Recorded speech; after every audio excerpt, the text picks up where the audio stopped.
Picture this: a British theater actress with no Hollywood connections, no superhero movie experience, goes from performing Shakespeare in London to becoming one of the most crucial characters in the Marvel Cinematic Universe. This is the story of Vanessa Kirby, and trust me, her journey to becoming the Invisible Woman in Marvel's Fantastic Four is unlike anything you've heard before. She beat out A-list actresses like Margot Robbie, Emily Blunt, Anne Hathaway, and countless others for what might be the most important female role in Phase 6 of the MCU. But here's the thing. Marvel didn't choose her because she was the biggest name or had superhero experience. They chose her for a very specific reason that we'll reveal at the end of this video. And when you hear what it is, everything about her career will suddenly make perfect sense. Today, we're diving deep into how a relatively unknown British actress who couldn't even get into drama school became Hollywood's secret weapon. From her rejection letters to her first time on stage, from playing a princess to performing her own death-defying stunts opposite Tom Cruise, this is the complete story of how Vanessa Kirby conquered Hollywood.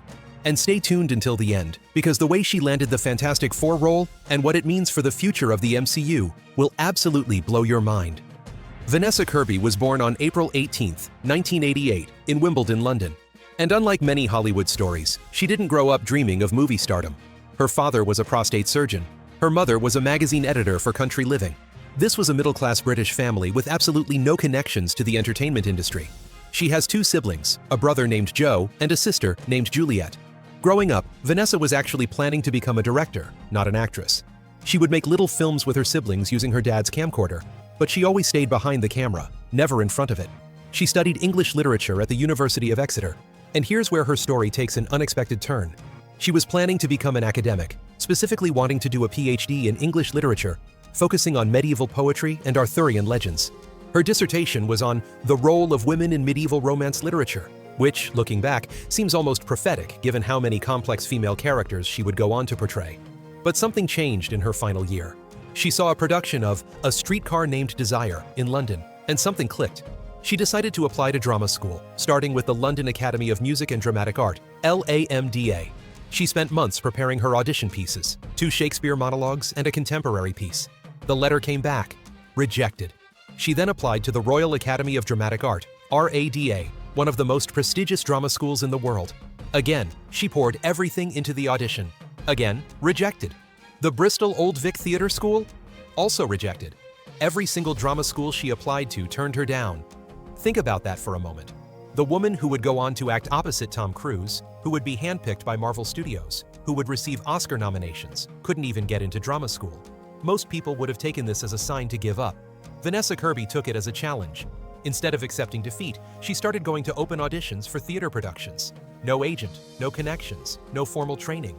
Just showing up to cattle calls with hundreds of other hopefuls, standing in line for hours for a chance at a 2-minute audition. Her first break came 3 days after graduating from university. She auditioned for All My Sons at the Octagon Theatre in Bolton, a small regional theatre in northern England. The pay was £300 a week, which in London would barely cover rent for a shared room.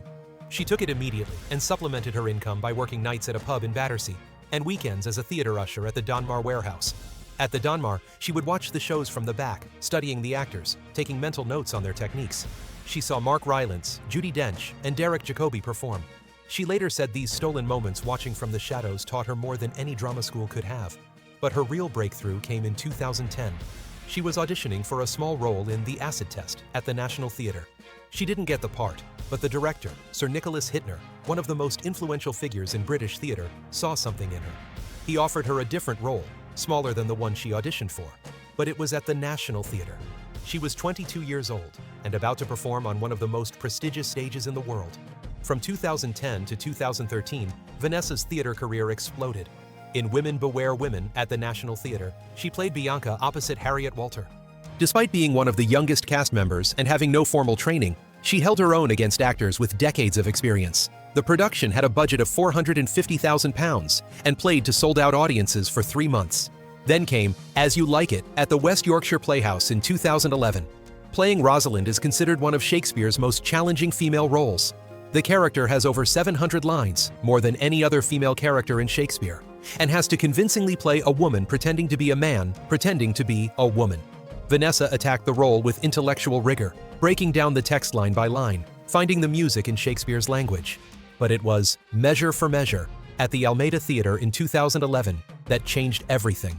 Playing Isabella, a novice nun who must decide whether to sacrifice her virginity to save her brother's life, Vanessa delivered what critics called a star-making performance. Michael Billington of The Guardian wrote that Kirby brought a burning intensity to Isabella that I've rarely seen matched. Charles Spencer of The Telegraph said she was destined for greatness.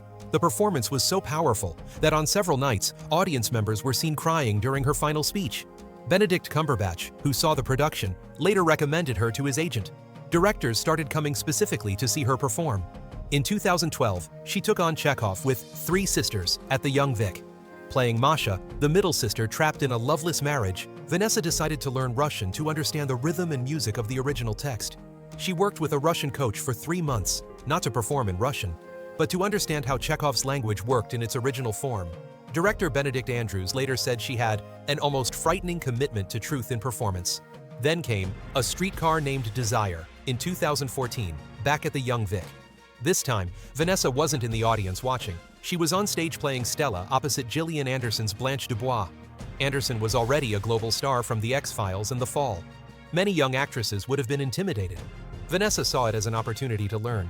She studied how Anderson commanded the stage, how she managed the emotional toll of playing Blanche night after night. The production was such a success that it was broadcast to cinemas worldwide through NT Live, reaching over 500,000 viewers. For many people around the world, this was their first time seeing Vanessa Kirby perform. The reviews were unanimous in their praise. Vanessa wasn't just holding her own against Gillian Anderson. She was creating a fully realized Stella that provided the emotional anchor for the entire production. Even after becoming famous from The Crown, Vanessa returned to theater in 2018 with Julie at the National Theatre. This was an adaptation of Strindberg's Miss Julie, updated to modern-day London. She took a massive pay cut from her television salary because she wanted to work with director Carrie Cracknell. The production was raw, intense, and controversial. Vanessa played Julie as a woman having a breakdown in real time, stripping away all vanity and technique to reveal something almost uncomfortably honest. While Vanessa was conquering the London theater scene, she began dipping her toes into film and television. These early roles are fascinating to look back on because you can see her learning the medium, understanding how the camera works differently from the stage. Her film debut came in 2011 with The Awakening, a British horror film starring Rebecca Hall and Dominic West. The film had a modest budget of £3 million, and Vanessa played a servant who appears in exactly 3 scenes. She had 4 lines of dialogue. But here's what's remarkable. Director Nick Murphy was so impressed with what she did in those 3 scenes that he wrote her a letter of recommendation that helped her get her next agent. He later said, "She made me believe her character had a full life beyond those 3 scenes. That's rare." In 2012, she appeared in the BBC's adaptation of Great Expectations. This 3-part series had a budget of £6 million and featured an all-star cast including Ray Winstone and Gillian Anderson. Again, Vanessa played Estella, the beautiful but cold-hearted ward of Miss Havisham. To prepare, she spent weeks learning Victorian etiquette, horseback riding, and the specific way upper-class women of that era would move and speak. She created a detailed backstory for Estella's childhood that was never mentioned on screen, but informed every choice she made. Then came About Time in 2013, Richard Curtis's time-travel romantic comedy. With a budget of $12 million, it was Vanessa's first theatrical film with a wide release. She played Joanna, a posh friend of the female lead. It's a small role, appearing in just 4 scenes, but Vanessa created an entire life for this character. She decided Joanna worked in publishing, lived in Notting Hill, and secretly wrote vampire fiction under a pseudonym. None of this is in the script, but it gave her performance a specificity that made Joanna memorable, despite limited screen time. The film went on to make $87 million worldwide, and while audiences were focused on Domhnall Gleeson and Rachel McAdams, industry insiders were asking about the actress who made such an impression in a supporting role. Queen and Country, in 2014, was legendary director John Boorman's sequel to his autobiographical Hope and Glory. With a budget of £4 million, it was a small, personal film. Vanessa played a mysterious upper-class woman who has a brief romance with the protagonist. She spent time with Boorman, who was in his 80s, listening to his stories about 1950s England to understand the world of the film. In 2015, she took a role in Bone in the Throat, an independent crime drama based on Anthony Bourdain's novel. The film had a budget under $2 million and a limited release, but Vanessa was drawn to the project because she wanted to work with method actors like Ed Westwick. She observed how they prepared, how they stayed in character between takes, adding new techniques to her growing arsenal. Me Before You, in 2016, was a game-changer commercially. Based on Jojo Moyes' best-selling novel, the film had a budget of $20 million and was positioned as major counter-programming to summer blockbusters.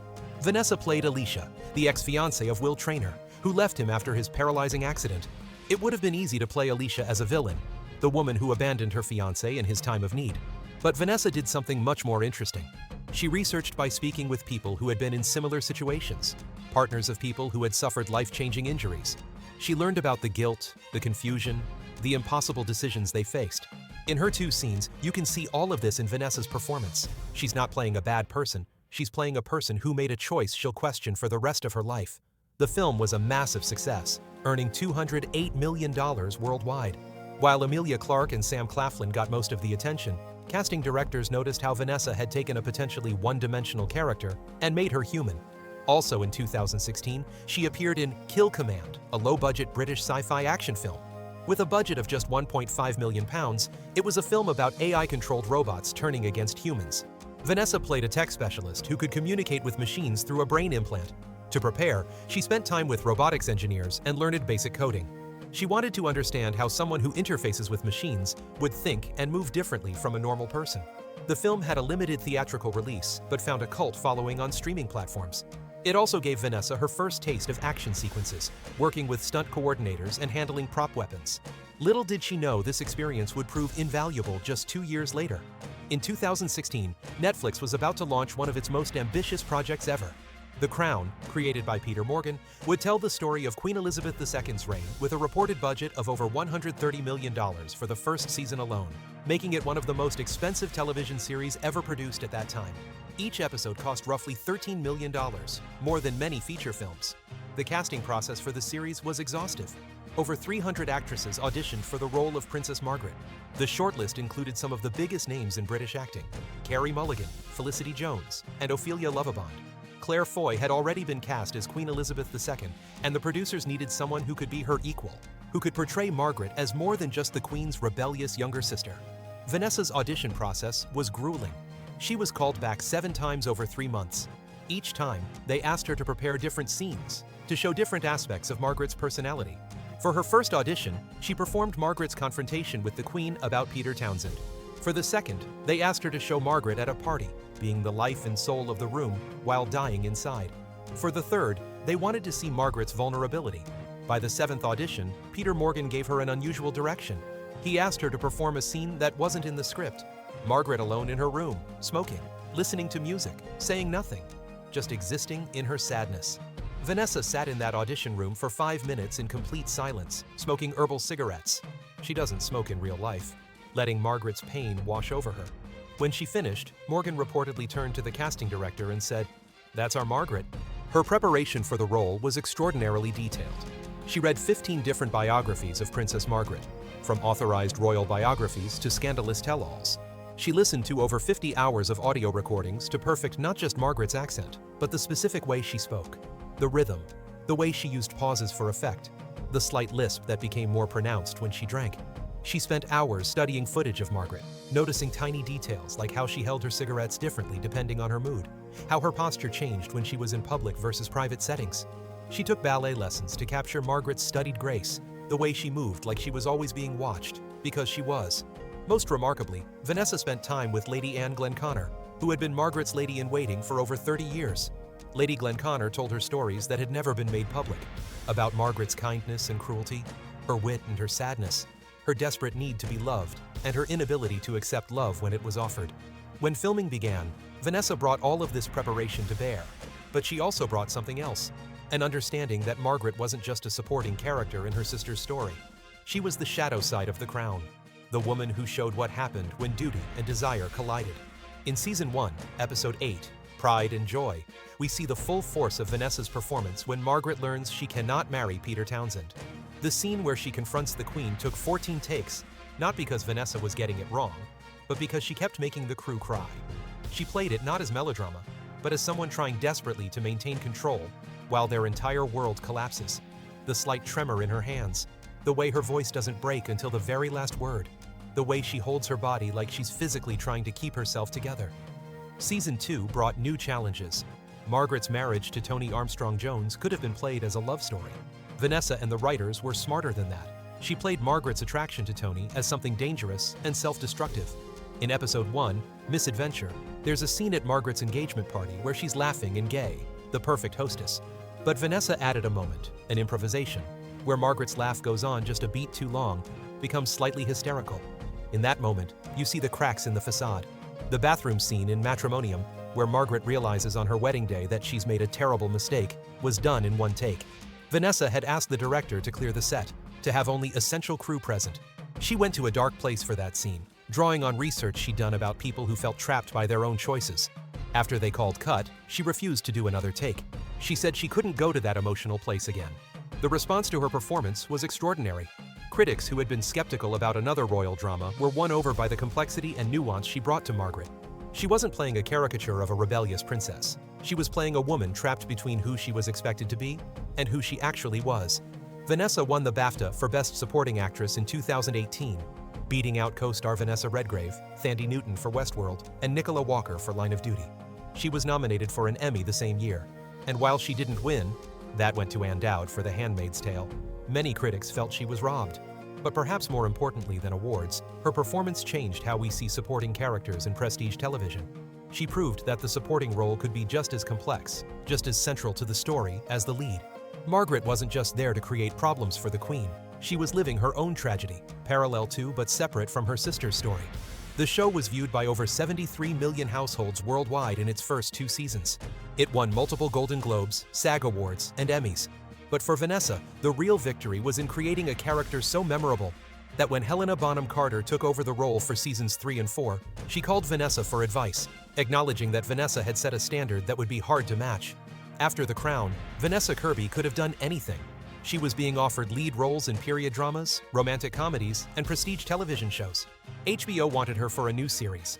The BBC was developing projects specifically for her. She could have spent the next decade playing variations on Princess Margaret and been very successful. Instead, she made a choice that shocked everyone in the industry. She decided she wanted to be an action star. The call came in early 2017. Tom Cruise had seen The Crown and wanted to meet her about a role in Mission Impossible: Fallout. The meeting was supposed to last 30 minutes. It went on for over 2 hours. Cruise didn't just want to cast her, he wanted to understand how she approached character. He was impressed by her intellectual rigor, the way she broke down Margaret's psychology. At the end of the meeting, he offered her the role of the White Widow on the spot. The character was unlike anything Vanessa had done before. Alanna Mitsopolis, known as the White Widow, is an arms dealer, a broker of chaos who sells to the highest bidder without ideology or allegiance. She's the daughter of Max, the arms dealer from the first Mission Impossible film, carrying on the family business with a smile and a glass of champagne. The preparation for this role was completely different from anything Vanessa had experienced. She had 6 months before filming began, and Cruise insisted she train like she was actually going to become a field operative. She worked with the 8711 stunt team, the same people who choreographed the John Wick films. She learned multiple fighting styles, including Krav Maga, Filipino martial arts, and tactical knife fighting. At Taran Tactical, the firearms training facility used by many Hollywood productions, she learned not just how to hold a gun convincingly, but how to actually shoot. She became proficient with multiple weapon systems, understanding that someone like the White Widow would be as comfortable with weapons as she would be with a wine list. She took motorcycle lessons, eventually learning to ride at high speeds through traffic. She got certified in rock climbing because there was a possibility she might need to do her own climbing stunts. She learned to speak French fluently, along with basic Arabic and Mandarin, because the White Widow would operate internationally. But perhaps most importantly, she approached the physical training with the same intellectual rigor she brought to every role. She didn't just want to look like she could fight. She wanted to understand how someone who lived in constant danger would move through the world. She studied how bodyguards position themselves, how people who carry weapons walk differently, how someone who's always assessing threats never fully relaxes. When filming began on Mission Impossible: Fallout, with its massive $178 million budget, Vanessa was ready. The bathroom fight scene in Paris, where she faces off against Rebecca Ferguson's Ilsa Faust, was scheduled for 3 days of shooting. They got it in 1. Vanessa did every punch, every throw, including being slammed into a mirror. It was sugar glass, designed to break safely, but the impact was still real. She broke 2 ribs during training, but didn't tell anyone until after filming wrapped because she didn't want to be replaced by a stunt double. Christopher McQuarrie, the director, was amazed by her transformation. He later said that Vanessa approached action like she was doing Shakespeare, finding the emotional truth in every physical moment. When the White Widow fights, she's not just throwing punches, she's revealing character. The film was a massive success, earning $791 million worldwide and becoming the highest-grossing Mission Impossible film at that time. Critics praised the action sequences, but many singled out Vanessa's performance as a standout. She had created a villain who was charming, rather than menacing, who conducted arms deals like she was hosting a dinner party. Before Mission Impossible was even released, Vanessa was already training for her next action role. Fast and Furious presents. Hobbs and Shaw had a budget of $200 million and needed to deliver spectacular action. Vanessa was cast as Hattie Shaw, Jason Statham's sister, and an MI6 agent who becomes infected with a programmable virus. This role required even more physical preparation. She worked with former Navy SEALs to understand military tactics and movement. She studied biochemistry to understand her character's scientific background, spending time with actual virologists to understand how someone in that field would think. The motorcycle chase through London required her to actually ride at speeds over 120 miles per hour. The hand-to-hand combat scenes were even more intense than Mission Impossible. There's a sequence where Hattie fights off multiple attackers while the virus is breaking down her body.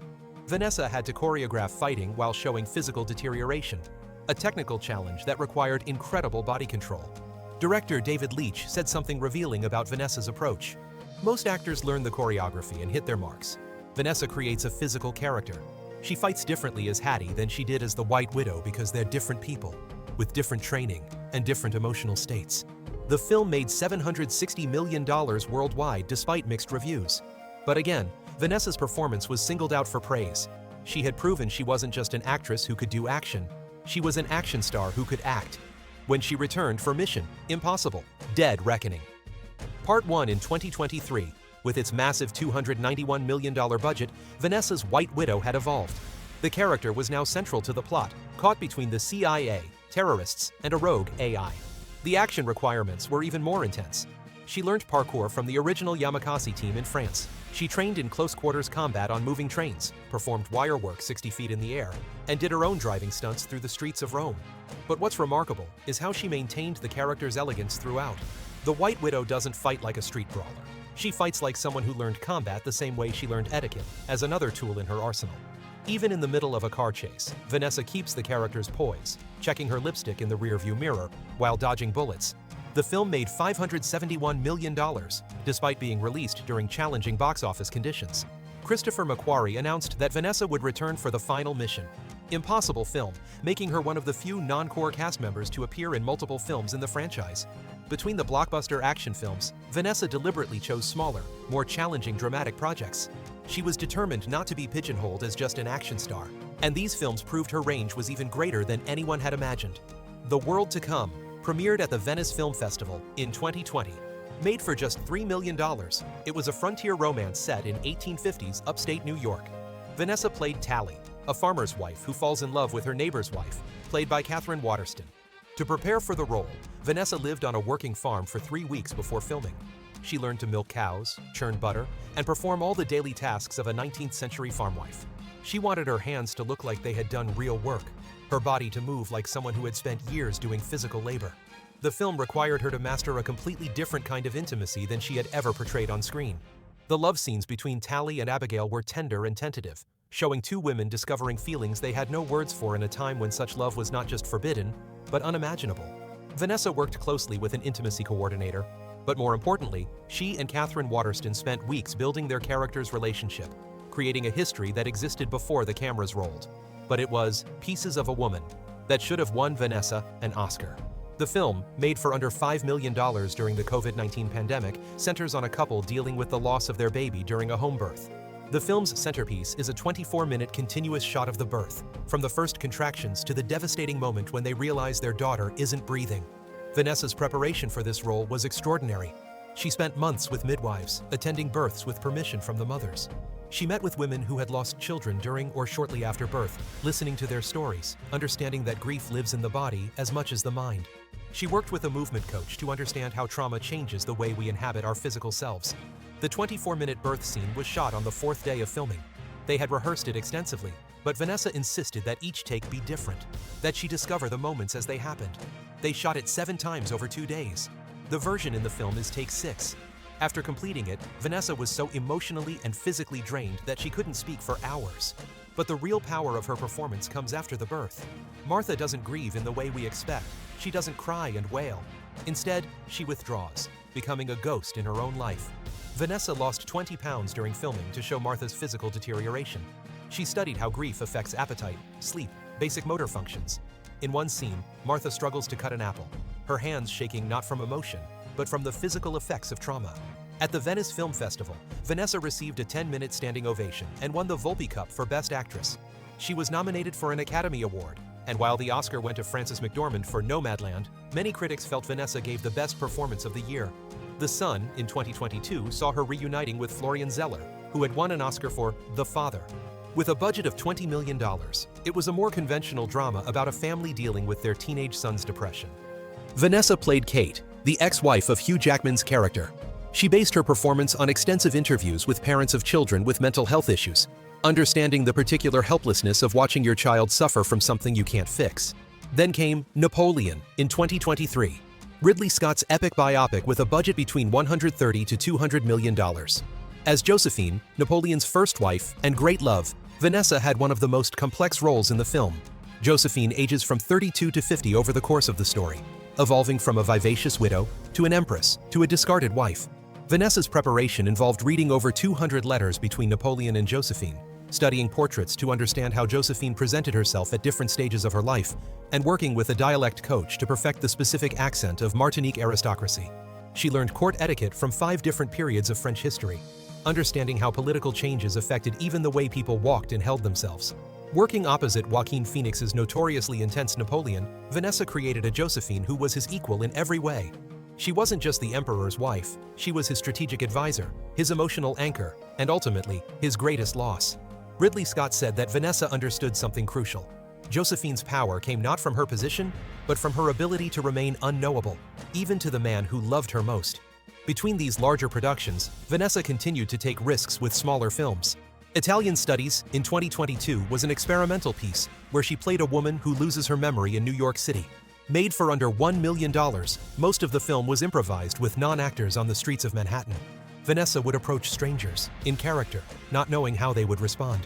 The Unlikely Pilgrimage of Harold Fry, in 2023, saw her in a supporting role as a hospice worker. She took the small part specifically to work with Jim Broadbent and learned basic medical procedures to make her scenes authentic. Even in limited screen time, she created a fully realized character, a woman who deals with death every day, but hasn't become hardened to it. Which brings us to the role that will define the next phase of Vanessa Kirby's career. Sue Storm, the Invisible Woman, in Marvel's Fantastic Four. The journey to this casting is a story in itself, one that shows how every role Vanessa has taken has been building to this moment. The casting process for the MCU's Fantastic Four began in early 2023. Marvel Studios, under Kevin Feige's leadership, knew they had one shot to get this right. The Fantastic Four had been adapted twice before, and both attempts had failed critically and commercially. This version needed to work not just as a standalone film, but as the foundation for the next phase of the MCU. For Sue Storm, they needed an actress who could handle multiple requirements. She needed to be believable as a brilliant scientist, a superhero, a wife, and a mother. She needed chemistry with whoever would play Reed Richards. She needed the gravitas to stand alongside established MCU heroes. And crucially, she needed to be able to portray the complex emotions of a woman whose son would become one of the most powerful beings in the universe.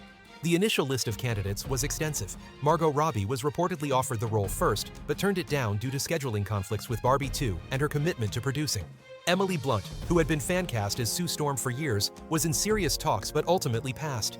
Jodie Comer, fresh off her success in Killing Eve, was a strong contender.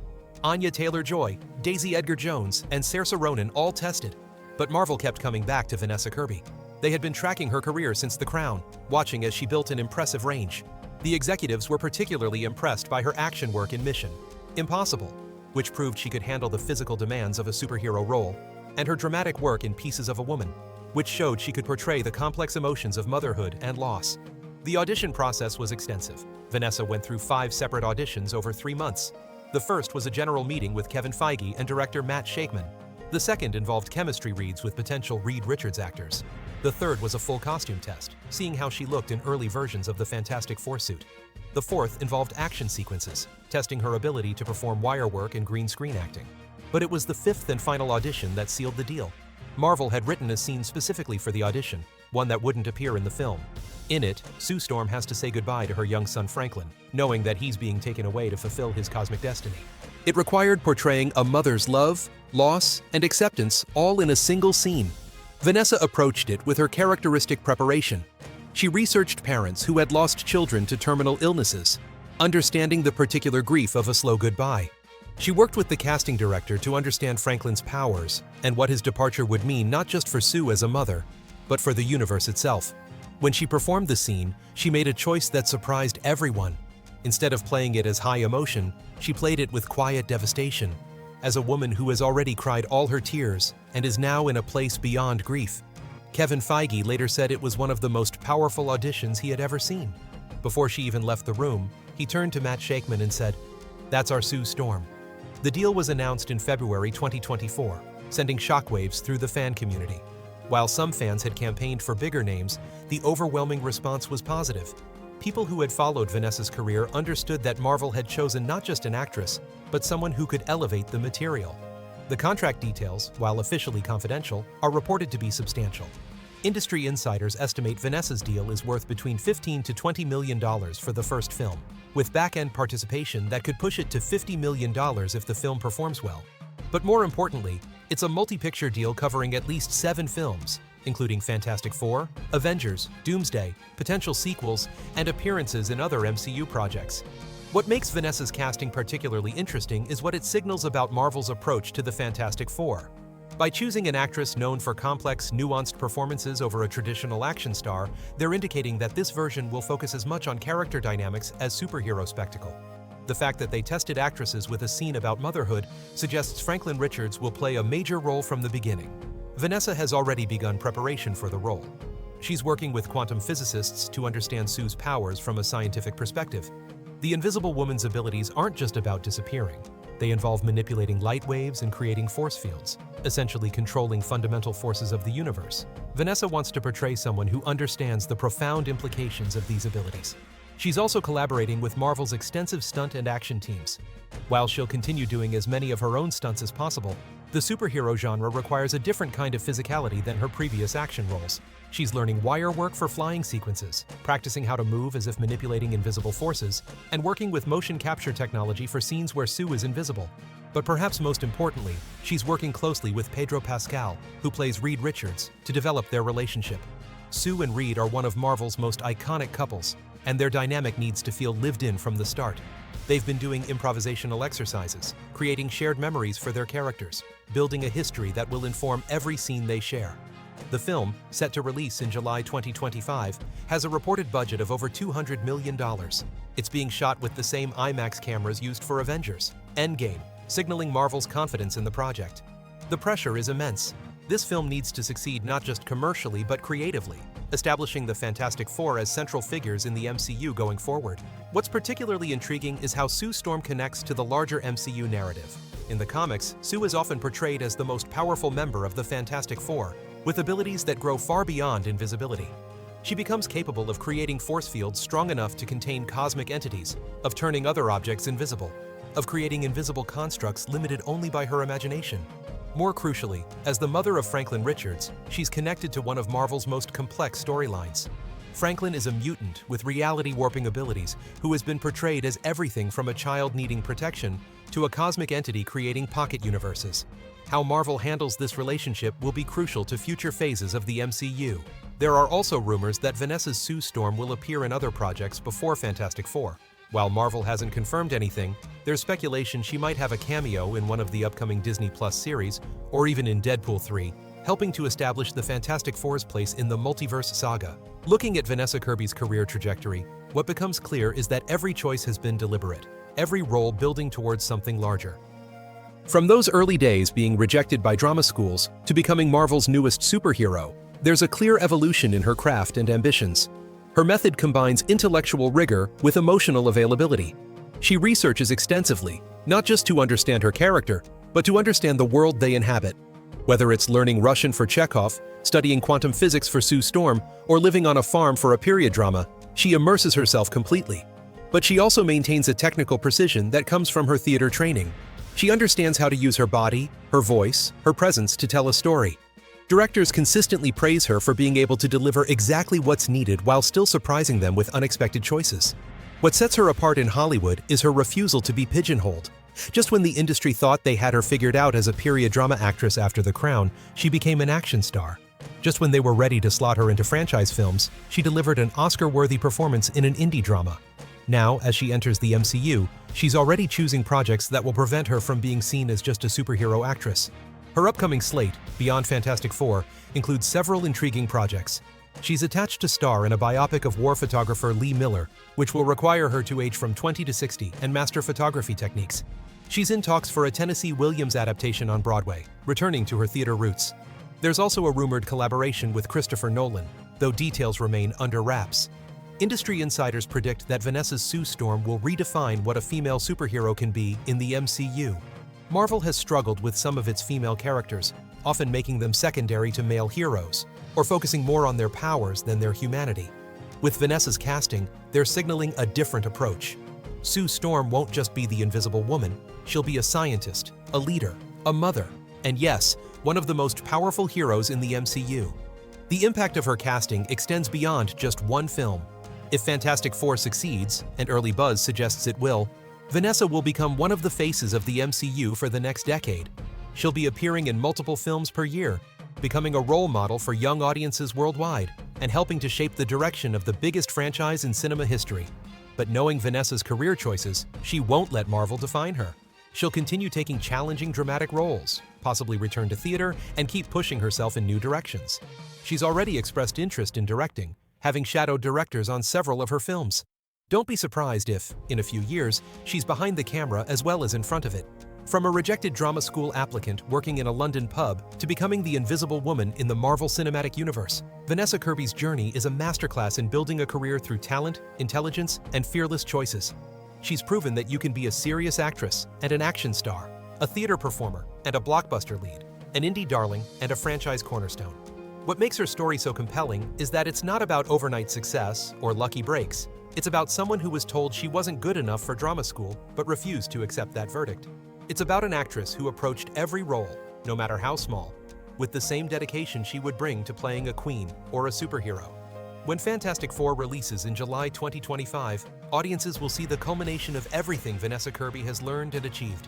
They'll see an actress who brings the emotional complexity of Princess Margaret, the physical prowess of her mission, impossible training, the raw vulnerability of Pieces of a Woman, and the intellectual rigor of her theater work to create something entirely new in the superhero genre. But perhaps more importantly, they'll see proof that sometimes the best actors aren't the ones who follow the expected path. Sometimes they're the ones who get rejected, who work in pubs to pay rent, who take small roles in forgotten films because they believe in the craft. Sometimes they're the ones who surprise us by being capable of so much more than we ever imagined. Vanessa Kirby didn't just become an actress, she became an artist who happens to act. And as she steps into the MCU, bringing all of her experience and skill to bear, she's not just playing a superhero, she's redefining what a superhero can be. That's the Vanessa Kirby story. From the stages of London's smallest theaters to the biggest franchise in the world. From rejection letters to Marvel contracts. From playing servants with 3 lines to playing one of the most important characters in the MCU's future. It's a reminder that talent, dedication, and intelligent choices can take you anywhere, even to the invisible heights of superhero stardom.